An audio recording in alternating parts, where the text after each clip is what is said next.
आज के परेड में सबसे उल्लेखनीय था कि हेवी आर्म्स शुरू में ही थे, नहीं तो पहले वर्षों में प्रायः वो सब बाद में होते हैं। और मैं समझता हूँ कि ये अच्छी बात है इस नाते भी कि आज देश को अगर सबसे अधिक चिंता करनी चाहिए तो सुरक्षा की करनी चाहिए। ये ज़रूर है कि सुशासन के लिए शिक्षा और स्वास्थ्य ये दोनों पहलू बहुत महत्वपूर्ण हैं, लेकिन सुरक्षा भी कोई कम महत्वपूर्ण नहीं है। और इसीलिए आज का परेड बहुत प्रभावी था।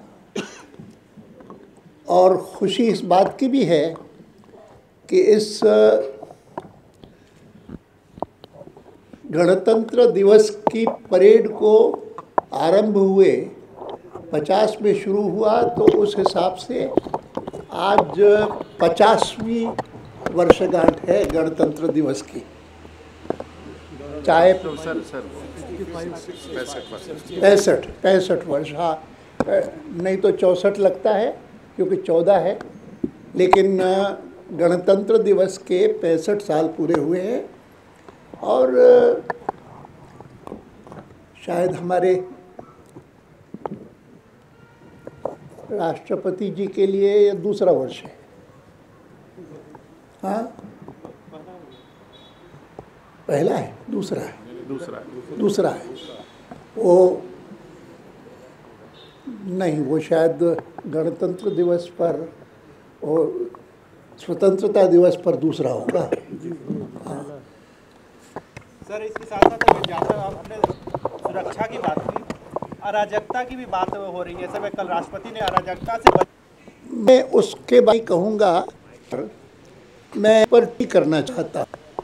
इसीलिए चाहे महत्वपूर्ण बात है, और विशेषकर इस कारण भी महत्वपूर्ण बन गई कि राष्ट्रपति को भी उस पर टिप्पणी करना आवश्यक लगा, लेकिन मैं नहीं करूँगा। मैं समझता हूँ पूर्ण बहुमत की बात कर रहे थे सर, अगले सरकार जो बने वो पूर्ण बहुमत के साथ अच्छी बात होगी। मुझे तो उम्मीद है कि होगी पूर्ण बहुमत के साथ, लेकिन मैं तो इतना ही कह सकता हूँ कि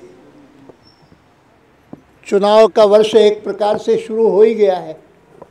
इस कारण भी हो गया है कि पिछले साल शीतकालीन अधिवेशन प्रोरोग नहीं किया गया, और एडजर्न साइन डाई होने के बाद और घोषणा हो गई कि उसी शीतकालीन अधिवेशन का कंटिन्यूएशन 5 फरवरी को होगा। और लगता यह है कि ये अंतिम अधिवेशन होगा इस लोकसभा का। और चुनाव आयोग ने भी घोषित किया है कि 1 जून से पहले और 16वीं लोकसभा बन जाएगी। मित्रों, आपको आज के इस अवसर पर गणतंत्र दिवस की आपको और आपके माध्यम से देश को मैं बहुत बहुत शुभकामनाएं देना चाहता हूं, और विश्वास करता हूं कि यह चुनाव पूरा होने के बाद ऐसी व्यवस्था देश में बनेगी जिसमें जिन 3 बातों का मैंने विशेष उल्लेख किया, एक सुरक्षा, एक सुशासन, उसमें भी विशेषकर स्वास्थ्य व्यवस्था और शिक्षा व्यवस्था, इन सब के लिए जो भी कमियां अब तक रही होंगी, उनकी कमियां इस वर्ष के बाद पूरी हो जाएगी। सर, 65 वर्ष हो गए गणतंत्र हुए, क्या गण के अपेक्षाओं पर तंत्र खरा उतरा है? देखिए, जिस समय गणतंत्र बना था, मैं उस समय यहाँ था, और उस समय सब लोग चिंता करते थे कि लोकतंत्र बचेगा कि नहीं बचेगा। और मुझे इस बात की खुशी है कि यह जो आशंका उस समय लोगों ने प्रकट की थी, हमने नहीं की थी, लेकिन विदेशियों ने और विशेषकर यूरोप के लोकतंत्रीय देशों में बहुत ये प्रकट हुई थी, उसको हमने गलत।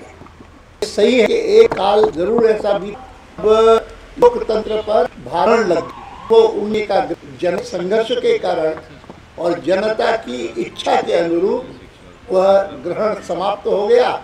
और आज हम 65 साल बाद कह सकते हैं ये जो आशंकाएं प्रकट की गई थी विदेश के विद्वानों द्वारा या लोकतंत्रीय देशों द्वारा, वे सब गलत साबित हुई हैं और भारत में लोकतंत्र सजीव है और उसमें कमियां कोई है तो उसको भी ठीक करने के लिए देश के चिंतक विचार करते रहते हैं। आडवाणी जी, चुनावी साल आपने कहा, इस तरह की खबर आ रही है कि इस साल आपको पार्टी रिक्वेस्ट करेगी आपसे कि आप राज्यसभा का चुनाव लड़िए। क्या आप राज्यसभा का चुनाव लड़ना पसंद करेंगे या लोकसभा?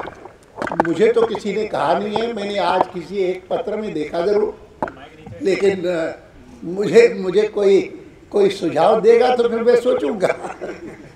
लेकिन स्वाभाविक रूप से मैं मानता हूं कि अगर विचार करना होता तो इससे पहले कर लेता।